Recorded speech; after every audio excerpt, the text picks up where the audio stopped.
The Samsung Galaxy Fold is one of the most ambitious smartphones on the market, sporting everything we'd like to see in a typical smartphone of the future. We got to check it out at Samsung's HQ at Dubai Media City, and this unit was the 2.0 version with incremental modifications to the display's plastic film and the hinge following the recall that happened a few months ago. When held in its closed form, the Fold seems quite a bit taller than your regular smartphone, but in fact it isn't, and the narrow body gives off that impression. The thickness, because of the Fold, is also huge, almost like carrying two phones in one on top of the other. The display up front is also really tiny given the narrow body with a fair chunk of bezel. It's a 4.6-inch Super AMOLED 720p display at the 21:9 aspect ratio, and that's definitely not something you want to use to consume multimedia. But for that, there's the second screen.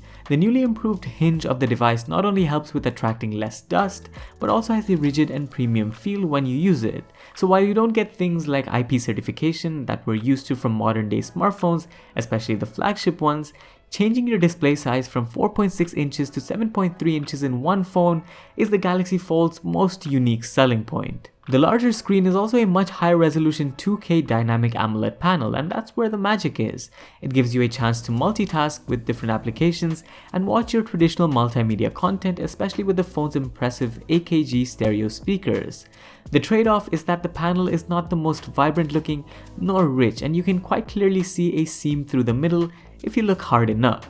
The software, which is Samsung's One UI on top of Android 9 Pie though, seems to be tuned well, with you getting a split keyboard for a comfortable typing experience on the big screen, and that stays true for most of the Samsung system applications as well. But when using third-party ones, there are a few bugs with the dual displays on the Fold. If you happen to open YouTube on the small 4.6-inch screen, for example, switching to the larger 7.3-inch panel would only result in a restricted playback quality of 720p and not the highest resolution the video is capable of doing. But this is something that can be fixed with a restart of the application. We also tried gaming on this thing, playing Asphalt 9, and on the big screen it was really an impressive experience.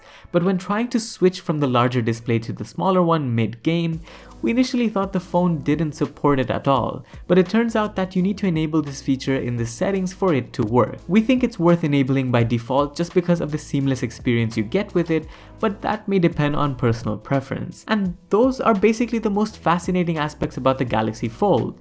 There are of course other things which take care of giving it the high-end internals. You find Qualcomm Snapdragon 855 octa-core processor in there, 512GB of memory with no microSD card support, and 12GB of RAM. There's also 6 cameras on this thing, 5 of which are identical to the Samsung Galaxy S10 Plus. So there's a triple 12 plus 12 plus 16 megapixel primary setup which offers your telephoto and ultra-wide facilities, a dual 10 plus 8 megapixel front setup when the phone is unfolded for selfies and video chat, and a single additional 10 megapixel cover camera when using the phone's small screen. Things like a side-mounted fingerprint scanner are also useful, but the fingerprint only registered when the device was unfolded, which we found a bit bizarre. There's also your usual USB-C charging port which supports 15-watt fast wired and wireless charging to the 4380 mAh battery on board. You can even use the phone's 9-watt reverse wireless charging feature that could help you charge the Samsung Galaxy Buds, for example, which you do get out of the box, but when spending a premium on a device like this,